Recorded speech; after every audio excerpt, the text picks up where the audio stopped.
두 어린 아들을 둔 한 어머니가 있어요.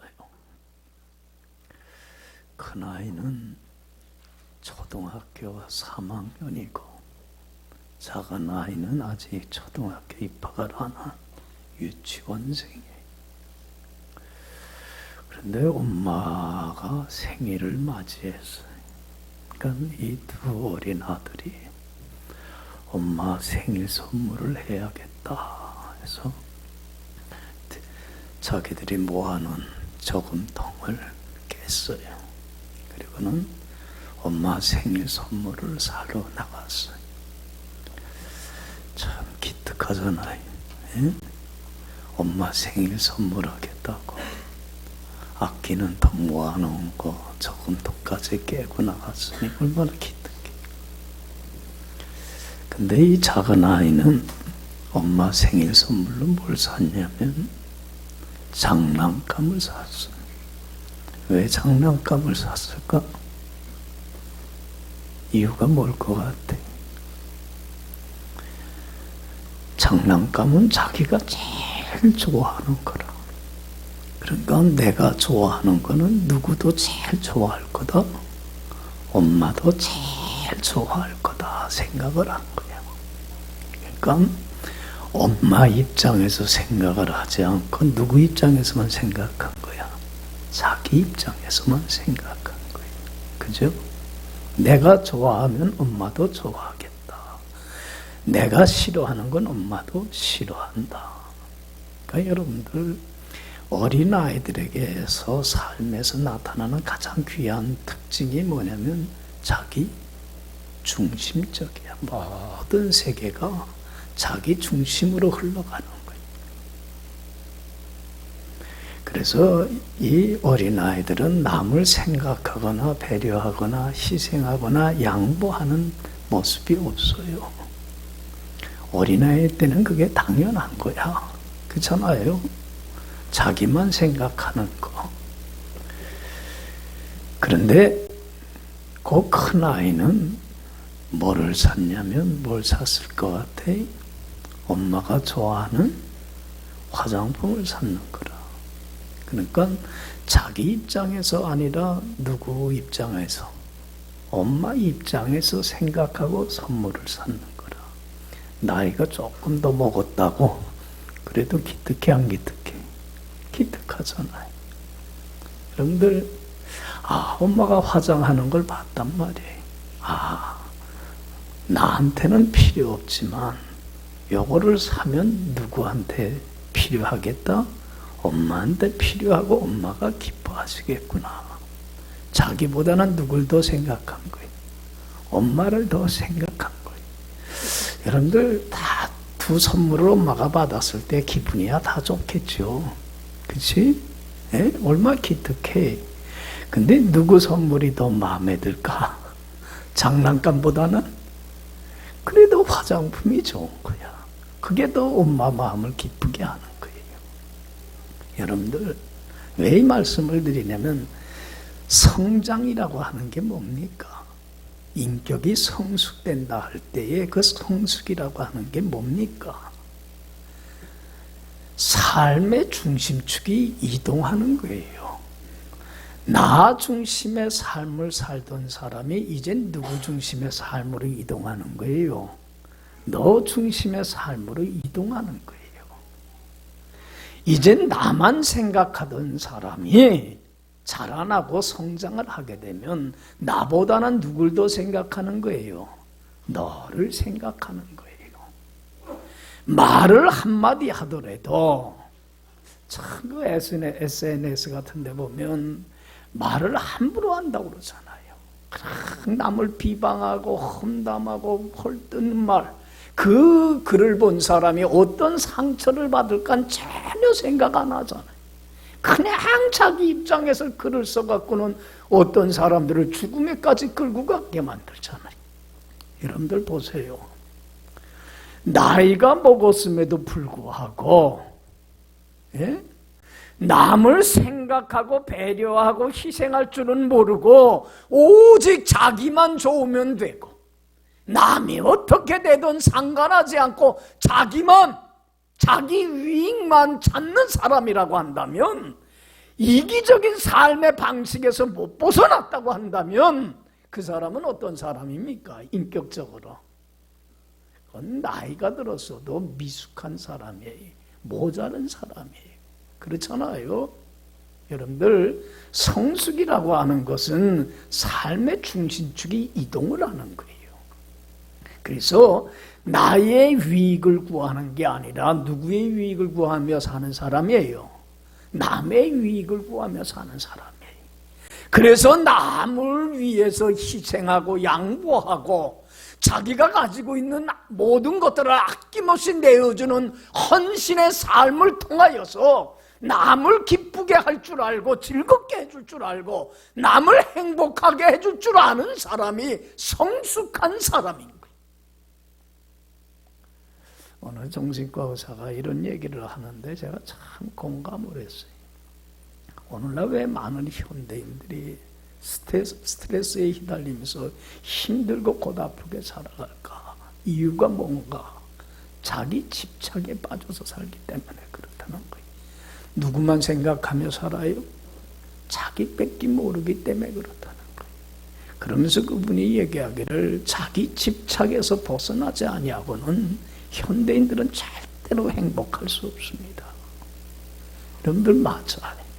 여러분들 행복하길 원해요? 그러면 자기 집착에서 벗어나세요. 그리고 이제는 눈을 누구한테 돌려요? 너한테 돌리세요. 그리고 남을 섬김으로 그 사람을 즐겁게 하고 행복하게 하고 마음을 시원하게 하고 편안하게 해주고 그 사람을 참 즐겁게 해주면 누가 행복해져요? 내가 행복해져요. 할렐루야. 우린 이 비결을 체득을 해야 돼요. 왜 이 말씀을 드리냐면 신앙생활도 똑같아요. 여러분들, 믿음이 자라나고 성장을 한다고 하는 것은 삶의 중심축이 이제는 이동하는 걸 말해요. 나 중심의 삶을 살던 사람이 누구 중심의 삶으로 이동하는 거예요? 하나님 중심의 삶으로 이동하는 게 믿음이 자라나고 성숙하는 거예요. 여러분들 신앙생활 처음 할 때, 초신자일 때는 자기 중심적이에요, 신앙관이. 그래서 누구가 원하는 걸 들어달라고 그래요? 하나님한테 내가 바라는 거, 내 소원하는 걸 들어주세요 그래. 사업도 잘 되게 해주시고 공부도 잘하게 해주시고, 그죠? 문제도 해결해 주시고 내가 원하고 바라는 것들 이런 거 잘 이루어 주세요. 그리고 내가 원하는 걸 안 이루어지면 하나님한테 뭐라 그래요? 하나님 왜 나 안 사랑해요? 왜 내가 원하는 거 안 들어줘요? 하나님 계신 거예요? 원망하고 불평을 해요. 여러분들 신앙생활 처음 할 때, 초신자 할 때는 이게 당연한 거예요. 자기 중심적인 게 당연한 모습이에요. 그러나 여러분들 보세요. 이젠 신앙의 생활이 오래돼서 여러분이 이젠 신앙생활한 지가 몇 년 됐으면 여러분들 믿음이 자라나고 성숙이 돼야 돼, 안 돼야 돼요? 자라나야 돼요. 나 중심의 신앙관에서 누구 중심으로? 하나님 중심으로 신앙의 촉이 옮겨질 줄을 알아야 돼. 여전히 신앙생활한 지가 오래됐는데도 불구하고 그저 그냥 나 중심에서 벗어나질 못하고 하나님 이거 해주세요, 이거 해주세요, 거기에 머물러 있다면 미숙한 신앙이에요. 여러분들 이제는 하나님 내가 원하는 거 하나님 들어주세요가 아니라 하나님이 원하고 바라는 삶이 무엇입니까? 내가 하나님이 기대하고 바라는 삶을 살아서 하나님만을 기쁘게 하고 영화롭게 해주기를 원합니다. 이것이 성숙한 신앙인의 모습입니다. 할렐루야. 하나님이 내 소원을 만족해 해드리기를 원하지 말고 이제는 내가 하나님이 나를 향하여서 바라는 게 뭔가를 하나님의 뜻을 잘 깨닫고 하나님이 원하는 삶을 살아서 하나님만을 기쁘게 기쁘게 해드리고 하나님을 영화롭게 해드리고 하나님의 마음을 즐겁게 해드리고 하나님의 마음을 편안하게 해드리는 제가 되길 원합니다. 이걸 소원하며 하나님을 영화롭게 하면 여러분들 보세요. 누가 행복해질까? 내가 행복해져요. 할렐루야. 이제는 신앙이 성숙해져야만 돼요. 하나님을 내가 원하는 걸 얻기 위한 수단과 방법으로 사용하지 마세요. 이제는 하나님이 내 원하는 걸 얻기 위한 수단이 아니라 하나님이 내 삶의 목적이고 내 살아가는 이유가 돼야 돼요. 우리의 삶의 목적은 하나예요. 내가 살아가는 이유는 하나예요. 뭡니까? 하나님 마음에 합한 삶을 살아서 하나님을 기쁘게 해드리고 영화롭게 하는 삶을 사는 게 내 삶의 목적이 돼야 돼요. 할렐루야. 이것이 신앙의 성장이고 성숙한 신앙인의 모습입니다.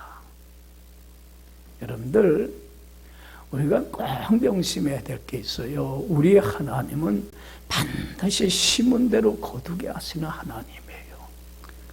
행한 대로 갚으시는 하나님이에요. 여러분들 사무엘상 2장 30절의 말씀이에요. 하나님이 나를 존중히 여기는 자를 내가 어떻게 여기고요?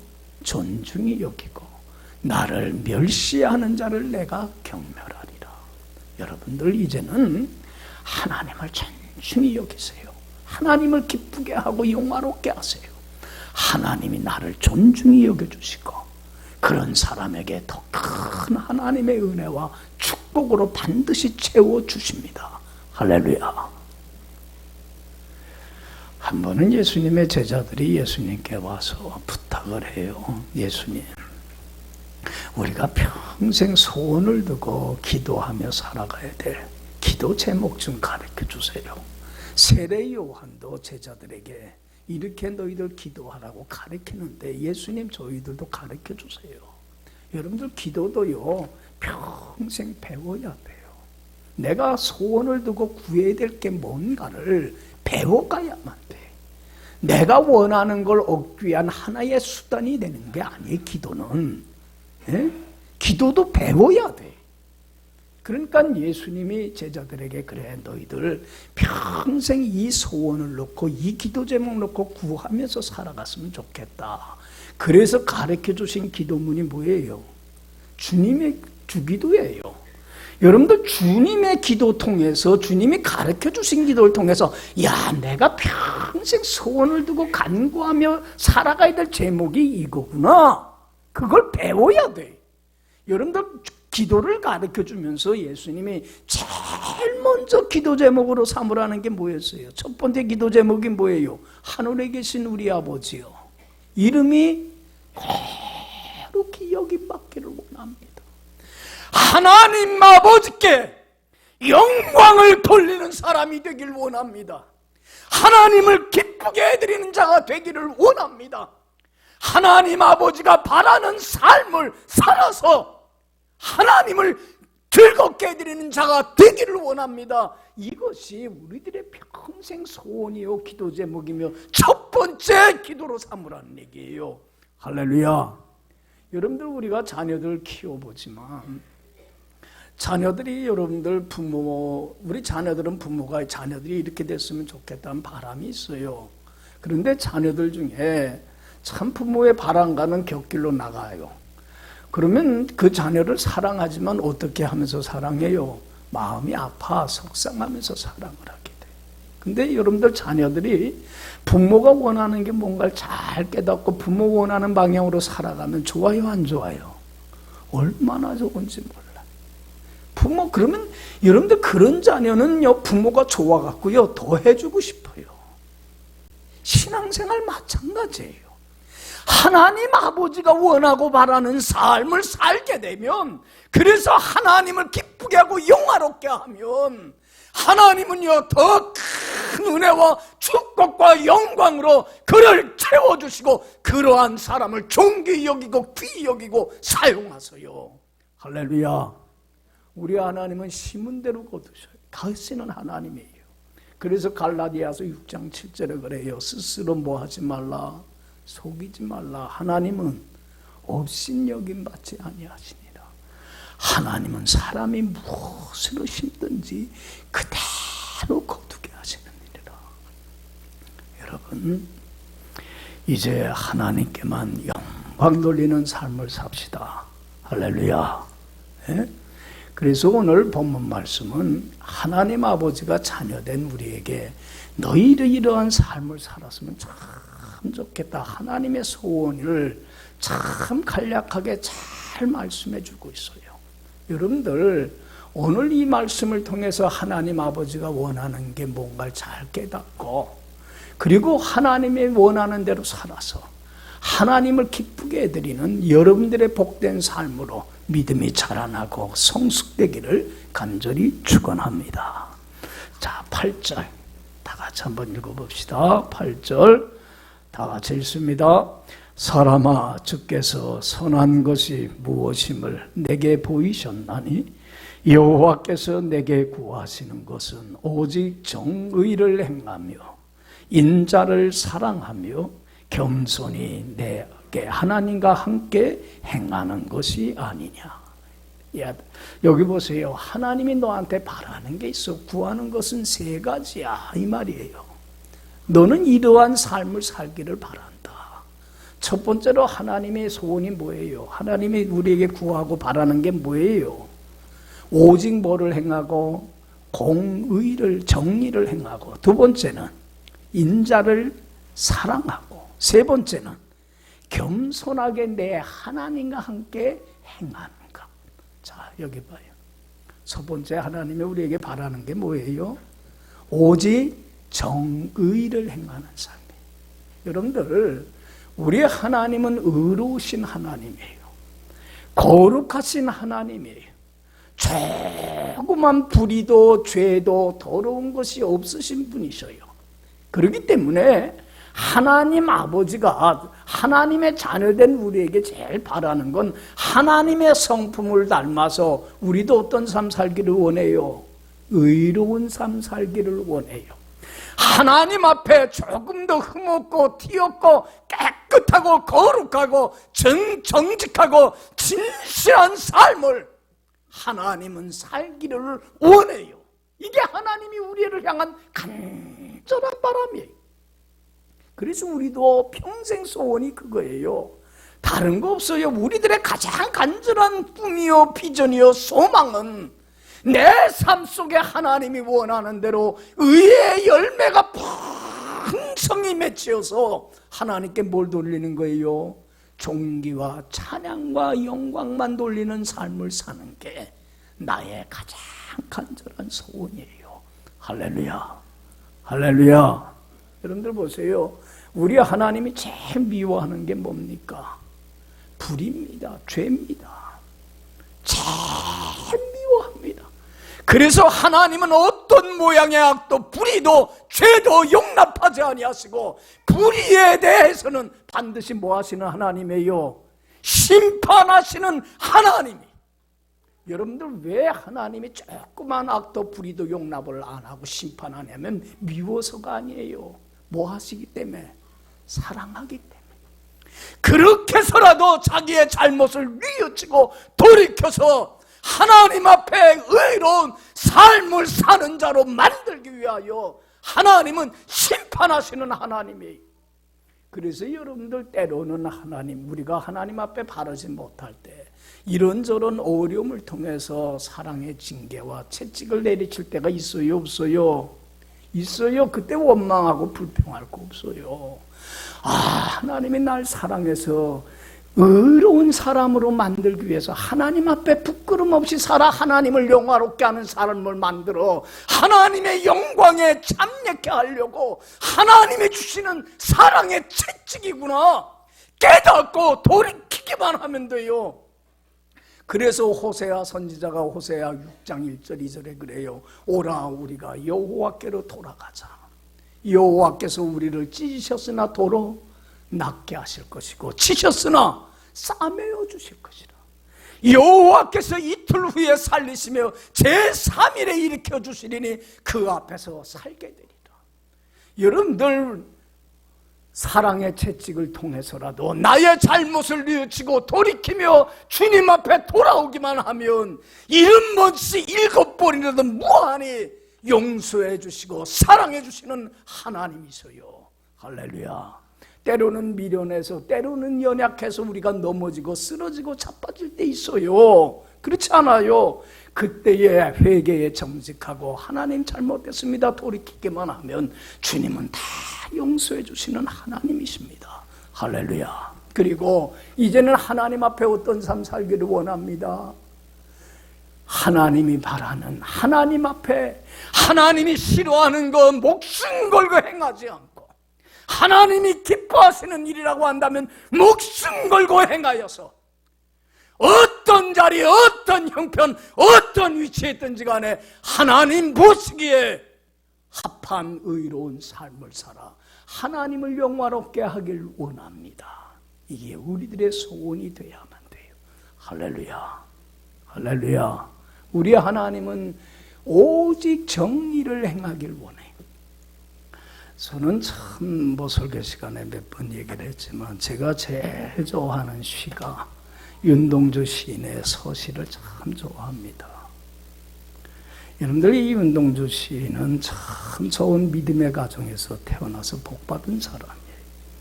할아버지가 참 신실한 크리스찬이에요. 그러니까 그 신앙의 유산을 누가 이어받았어요? 아버지가 이어받았어요. 아버지도 참 신실한 크리스찬입니다. 그러니까 그 신앙이 또 누구한테 이어진 거예요? 윤동주 시인에게 이어진 거예요. 그러니까 윤동주 시인의 평생 꿈, 소원이 뭡니까? 그 서시에서 나타나잖아요. 죽는 그날까지 하늘을 우러러 뭐한 사람? 한 점 부끄럼 없는 사람 되길 원합니다. 하나님 앞에 의로운 사람 되길 원합니다. 하나님 앞에 정말로 부끄럼 없는 사람 되기를 원합니다. 그게 평생 그 어린 때서부터의 소원이에요. 여러분들 보세요. 일제시대 때의 불의 앞에, 죄 앞에 용납할 수 없기 까닭에 죄와 싸우되 어떻게까지 싸웠어요? 목숨 버리기까지 싸웠어요. 불의를 용납할 수 없기 까닭에 그들 앞에 무릎 꿇고 타협을 할 수 없기 까닭에 여러분들 하나님 앞에 바른 삶 살아 하나님을 영화롭게 하기 위해서 어떻게 했습니까? 젊은 나이 27살에 일제시대 때 감옥에서 그만 삶을 마감을 합니다.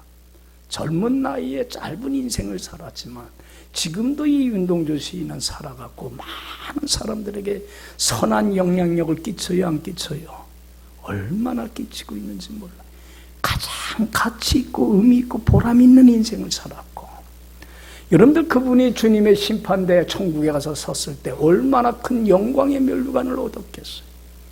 여러분, 우리들의 소원은 하나입니다. 하나님 앞에 부끄럼 없이 살아서 하나님을 영화롭게 하길 원합니다. 오직 정의를 행하는 삶 살아가기를 간절히 축원합니다. 두 번째로 하나님이 우리에게 바라는 삶이 뭐예요? 인자를 사랑하는 삶이에요. 여러분들, 사랑하는 삶을 사랑하라는 거예요.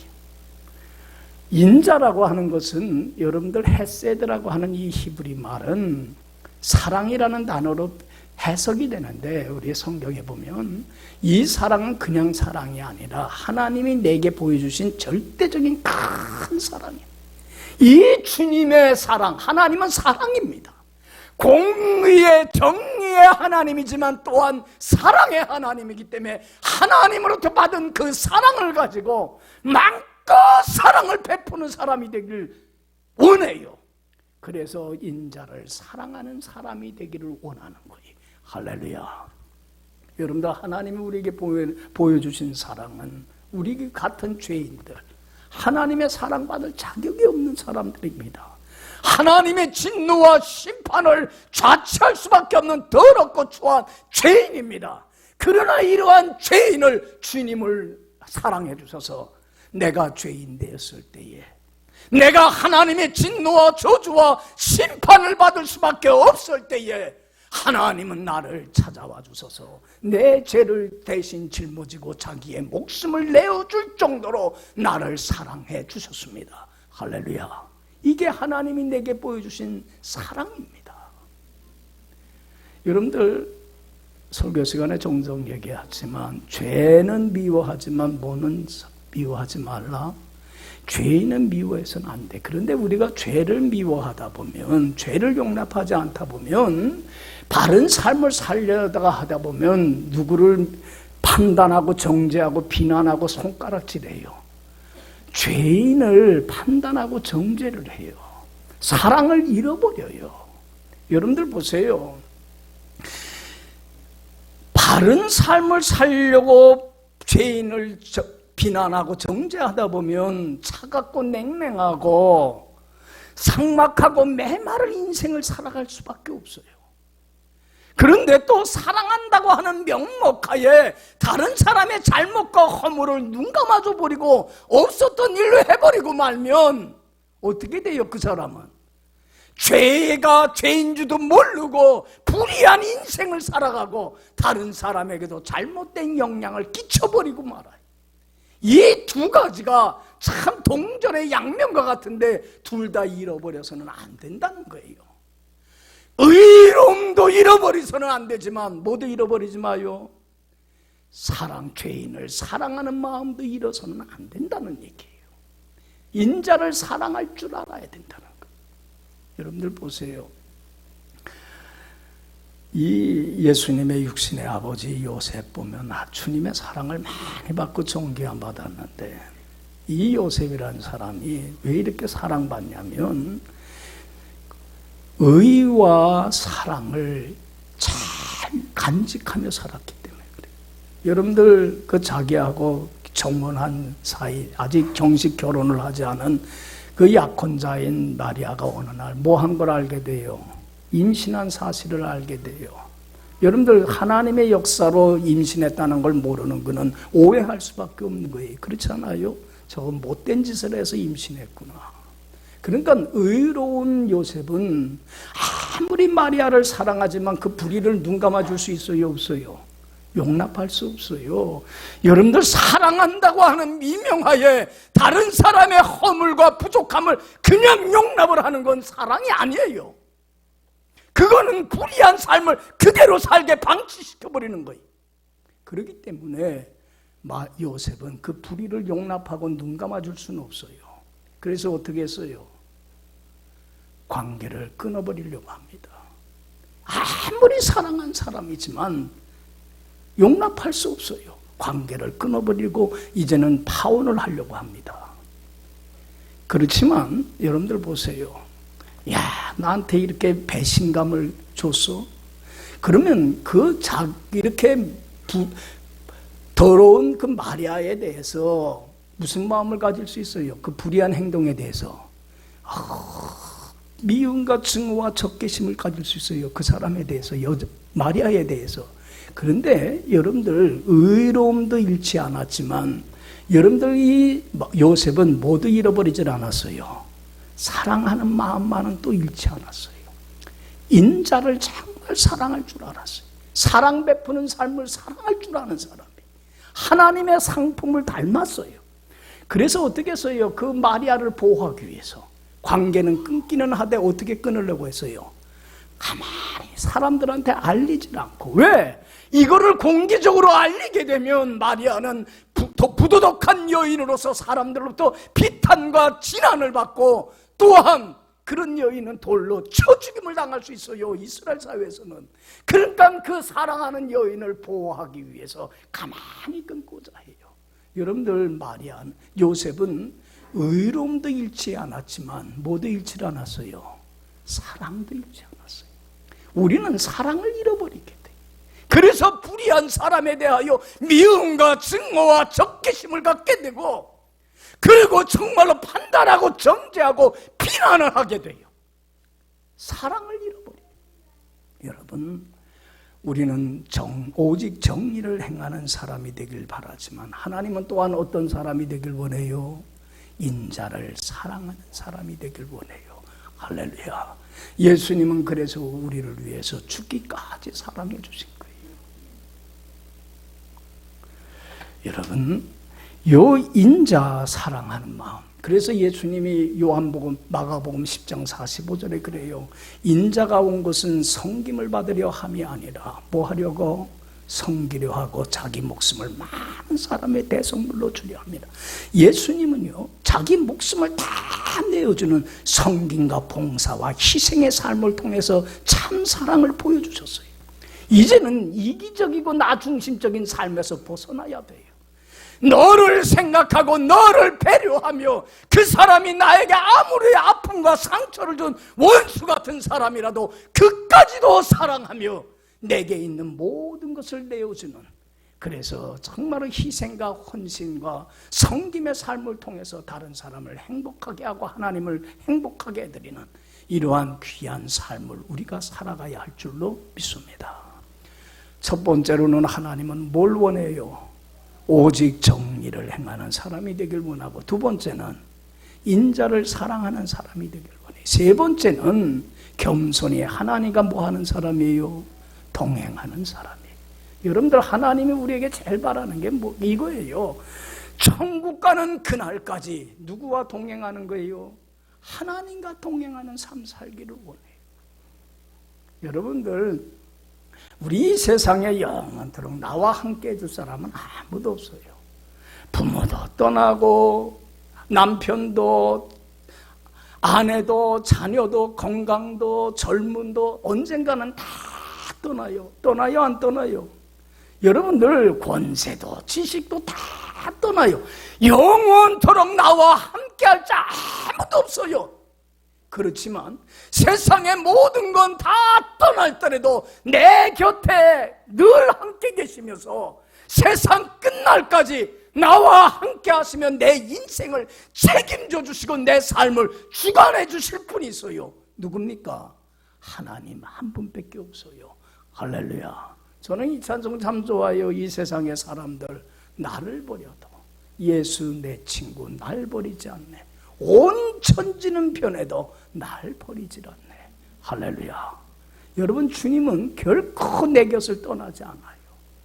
나와 함께 하셔서 전 삶을 책임져 주시고 주장하시기를 원해요. 그래서 예수님이 십자가의 죽음을 앞두고 제자들한테 이런 말씀을 해요. 요한복음 13장 34절에 제자들한테 이런 얘기를 해요. 너희가 다 나를 버리고 떠날지라도 나는 혼자 있는 게 아니야. 누가 나와 함께 계셔? 하나님이 나와 함께 계셔. 할렐루야. 할렐루야.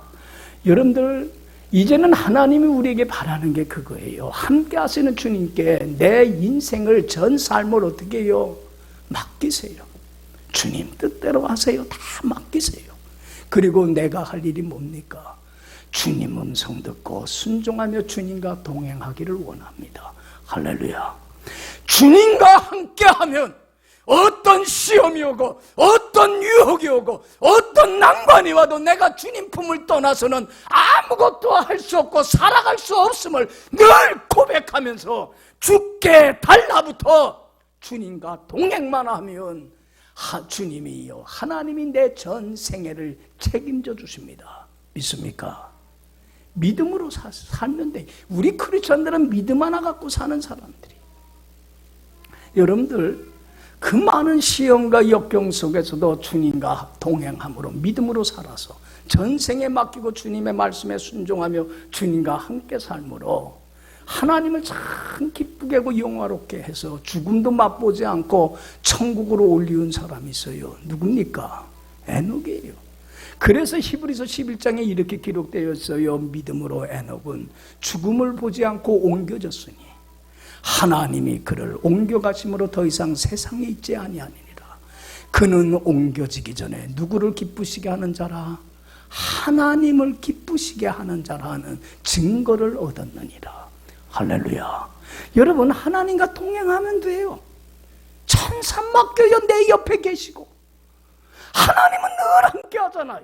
우리가 바라볼 거는 세상의 풍랑과 역경 바라볼 거 없어요. 내 곁에 계시는 그래서 나의 전생애를 책임져 주시는 주님만 바라보고 주님과 동행하면 돼요. 할렐루야. 그래서 예수님 말씀하잖아요. 나는 포도나무요 너희는 가지니 저가 내 안에 내가 저 안에 있으면 이 사람은 과실을 많이 맺나니 나를 떠나서는 너희가 아무것도 할 수 없어요. 여러분들, 우리 크리스찬들은 주님 품을 떠나면 아무것도 할 수 없어요. 내가 주님 품 떠나서는 살 수 없음을 고백하며 어떤 시험 속에서도 말씀에 순종하며 주님과 동행만 하면 주님이 주시는 한없는 은혜와 축복의 열매가 내 삶 속에 주렁주렁 맺히게 될 줄로 믿습니다. 그러려면 겸손해야 돼요. 믿음으로 살아서 하나님께 내 인생을 맡기고 전적으로 순종하며 주님과 동행하려면 겸손해야 돼요. 그래서 신앙생활 하는데 가장 중요한 근본적인 덕은 첫째도 뭐요? 겸손이고, 둘째도 겸손이고, 셋째도 겸손이에요.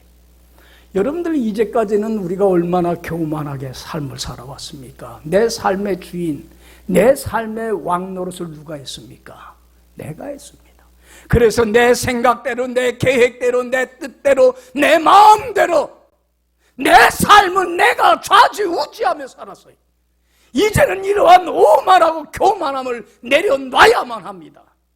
그리고 내 마음의 보좌의 중심에, 내 왕의 자리에, 내 삶의 주인의 자리에 이제는 누굴 모셔야 됩니까? 주인이신 하나님을 모셔야 합니다. 그리고 우리는 겸손히 주님 앞에 무릎을 꿇어야 합니다. 나는 주님의 뭐일 뿐입니다. 종일 뿐입니다. 말씀하옵소서 종이 듣겠나이다. 겸손히 주님의 말씀을 듣고 앞서가시는 주님의 음성을 듣고 순종하고 따르기만 하면, 여러분, 주님은 나와 세상 끝날까지 나를 결코 버리거나 떠나지 아니하시고 내 편에 서서 나의 전생애를 책임져 주시고 축복해 주십니다. 할렐루야. 여러분들, 마리아 보세요. 정말로 인류 역사상 가장 사랑받은 여인이지 않아요? 예수님의 육신의 어머니가 됐습니까? 여러분들, 하나님께서 그 많은 여인 중에 왜 마리아에게 이런 은혜를 베풀었습니까? 겸손했어요. 마리아는. 가브리엘 천사가 마리아한테 나타나서 뭐라고 그럽니까? 네가 잉태하여 아들을 낳으니 예수라 하라. 그때 마리아가 놀라서 그럽니다. 아니, 내가 처녀의 몸으로 사내를 알지 못하는 걸 어떻게 자식을 낳을 수 있습니까? 인간의 지식이나 상식으로는 도저히 불가능하지 않습니까? 그럴 때에 여러분들, 천사 가브리엘이 그럽니다. 지극히 높으신 하나님의 능력이 너를 덮으시리니 이러므로 나실 바 거룩한 자는 예수라 하리라. 그러면서 대저 하나님의 말씀은 능치 못함이 없느니라. 그 하나님의 말씀에 마리아가 뭐라고 그럽니까? 겸손히 무릎을 꿇고 나는 주님의 계집 종이오니 말씀대로 내게 이루어지이다. 겸하게 받아들이고 순종하고 따랐을 때에 얼마나 하나님께 높임받고 사랑받고 존경받고 은혜받고 축복받는 인생이 됐습니까? 할렐루야. 이제는 우리 믿음이 여러분들 성숙되어야만 합니다. 언제까지 나 중심적인 초신자의 신앙에서 머물러 있어서는 안 됩니다. 신앙의 성숙은 나 중심의 삶에서 누구 중심의 삶으로? 하나님 중심의 삶으로 중심축이 이동하는 걸 말합니다. 이제는 하나님이 내가 원하고 바라는 거 들어주세요가 아니라 하나님이 원하고 바라는 삶이 뭔가를 삶의 순간순간 깨닫고 하나님이 원하는 삶을 살아서 하나님을 기쁘게 해드리고 영화롭게 하고 하나님 마음을 즐겁게 해드리는, 하나님 마음을 아프게 하고 슬프게 하고 탄식시키는 어리석은 자가 되지 않기를 원합니다. 이것이 우리들의 소원이 되어야만 합니다. 할렐루야. 오늘 주님께서는 원하시는 게 뭔가를 우리에게 말씀해 주셨습니다. 이 세 가지를 항상 마음에 새기고 오직 정의를 행하고 인자를 사랑하며 겸손히 하나님과 함께 행하는 이 삶을 통해서 하나님을 영화롭게 함으로 하나님께 영광받고 존귀함받고 사랑받고 은혜받고 축복받는 여러분들의 복된 남은 삶이 되길 간절히 축원합니다. 기도합시다.